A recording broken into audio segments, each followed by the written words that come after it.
अस्सलामुअलैकुम once again welcome back to my channel. तो आज हम बनाने जा रहे हैं मज़ेदार भुना हुआ दही गोश्त। कैसे बनाते हैं और क्या क्या ऐड करते हैं और किस स्टेज पे ऐड करते हैं कि वो इतना मज़ेदार बनता है, तो वो सब आपको मैं बताऊंगी कि आप अगर कोई मेहमान भी आ जाए तो किस तरह मिनटों में तैयार कर सकते हैं। तो वीडियो को कर लेते हैं स्टार्ट। तो उससे पहले मेरी वीडियो को लाइक, कमेंट और शेयर करना बिल्कुल मत भूलिएगा क्योंकि ये बहुत ज़रूरी है। तो हम बना रहे हैं इसे प्रेशर कुकर में। तो सबसे पहले आपको क्या करना होता है, प्याज को ही ब्राउन करना होता है। तो इसके लिए मैंने ले लिया है ऑयल और ऑयल को कर लिया है गरम और अब मैंने इसमें ऐड कर लिए हैं प्याज। लेकिन मैं यहाँ प्याज को ज़्यादा ब्राउन नहीं करूँगी, तो ये मैं आगे चल के आपको बताऊंगी कि किस वजह से हम प्याज को यहाँ ज़्यादा ब्राउन नहीं कर रहे।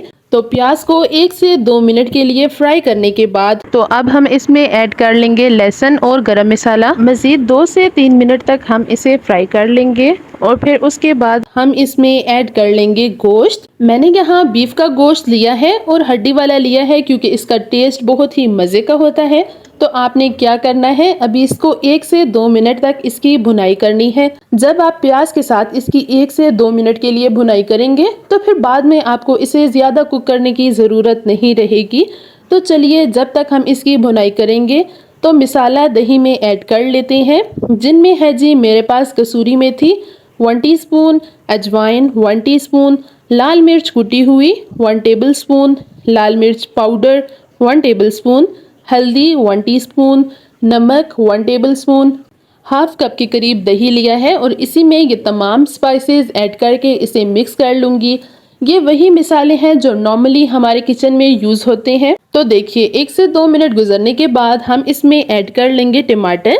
टमाटर इस तरह से ऐड कर रही हूँ कि मैंने टमाटर को पील कर लिया है और 2 से 3 अदद टमाटर इसमें ऐड कर रही हूँ। इससे क्या होगा कि मसाला बहुत अच्छे से बनता है और मसाले की जो ग्रेवी होती है वो बहुत ही मज़ेदार होती है। तो अब हमें क्या करना है, इसे गोश्त के साथ मिक्स करके इसकी अच्छे से भुनाई करनी है 4 से 5 मिनट तक। 4 से 5 मिनट तक हम इसकी भुनाई करेंगे ताकि टमाटर भी अच्छे से सॉफ्ट हो जाएं। तो इस तरह ऐड करने से क्या होगा ये मैं आगे चल के आपको ज़रूर बताऊंगी कि आप इस तरह से खाना बनाएंगे तो वो कितना स्वादिष्ट बनेगा, आपको खाकर कितना ज़्यादा मज़ा आने वाला है और उसका टेस्ट कितना मज़ेदार होगा कि मेहमान प्लेटें चट कर जाएंगे।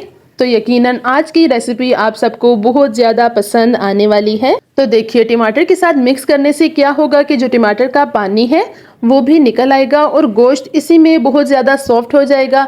तो बाद में हमें इसमें ज़्यादा पानी ऐड करके इसे ज़्यादा देर के लिए प्रेशर कुकर को बंद नहीं करना पड़ेगा। तो आपको तब तक इसे मिक्स करते जाना है और फिर 1 से 2 मिनट के लिए इसे यूं ही छोड़ेंगे तो टमाटर का सारा पानी निकल आएगा और फिर गोश्त बहुत ही अच्छा और सॉफ्ट हो जाएगा अंदर तक। तो उसके बाद हम इसमें ऐड कर लेंगे दही, जिसमें हमने तमाम मिसाले ऐड किए थे। तो ये ऐड करने के बाद हम इसे बहुत अच्छे से मिक्स करेंगे। तो अब ये बहुत इंपॉर्टेंट स्टेप है, बिल्कुल भी मिस नहीं करना।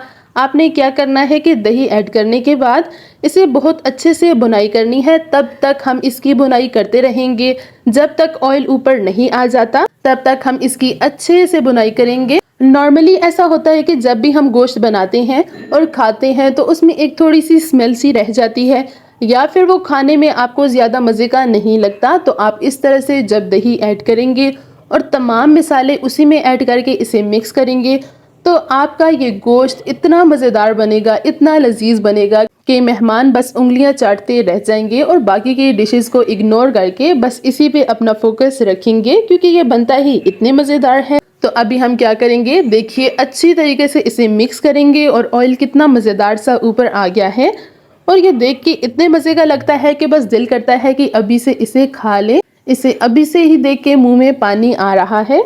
तो देखिए इसकी कितने अच्छे से बुनाई हो गई है और इसका कलर आप देख सकते हैं कितना प्यारा लग रहा है।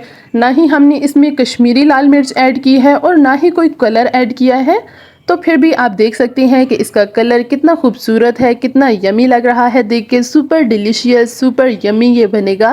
और मज़े की बात भी ये है कि आप इसे झटपट मिनटों में तैयार कर सकते हैं। अगर कोई मेहमान भी अचानक आ जाए तो आप जल्दी जल्दी ये प्रेशर कुकर में बना सकते हैं। बहुत ही मज़ेदार बनेगा और मेहमान भी खुश हो जाएंगे। तो अब मैं इसमें ऐड कर लूँगी चिली सॉस 1 टेबलस्पून और सोया सॉस 1 टेबलस्पून और फिर इसे भी मिक्स कर लूँगी। और 1 से 2 मिनट तक मज़ीद इसकी बुनाई कर लूँगी ताकि ये भी अच्छे से मिक्स हो जाए। और उसके बाद मैं ऐड कर लूँगी पानी। प्रेशर कुकर को बंद कर रही हूँ मैं 35 मिनट के लिए। तो चलिए मिलते हैं 35 मिनट के बाद। तो देखिए जी 35 मिनट गुजरने के बाद गोश्त बहुत ही मज़ेदार सा तैयार हुआ है, बहुत ही यमी लग रहा है। तो चलिए अब इसे सर्व करते हैं। तो देखिए कितना मज़ेदार लग रहा है, कितना यमी लग रहा है। अगर आप भी इसी रेसिपी से इसे बनाएंगे तो ये आपको बहुत ही मज़े का लगेगा। कहीं तो आपको ये खाते हुए इसका टेस्ट बिल्कुल पाई के जैसे लगेगा क्योंकि ये बहुत ही यमी बनते हैं। तो बस अब हरा धनिया से इसे गार्निश कर लेंगे और हमारा मज़ेदार सा भुना हुआ गोश्त तैयार है। होप सो कि आपको मेरी आज की रेसिपी पसंद आई होगी। वीडियो पसंद आई हो तो मेक श्योर इसे लाइक, कमेंट और शेयर ज़रूर कर दें। चैनल पर नए हैं तो इसे सब्सक्राइब कर दें। मिलूंगी आपसे नेक्स्ट और मज़ेदार सी रेसिपी के साथ। तब तक के लिए अल्लाह हाफिज़।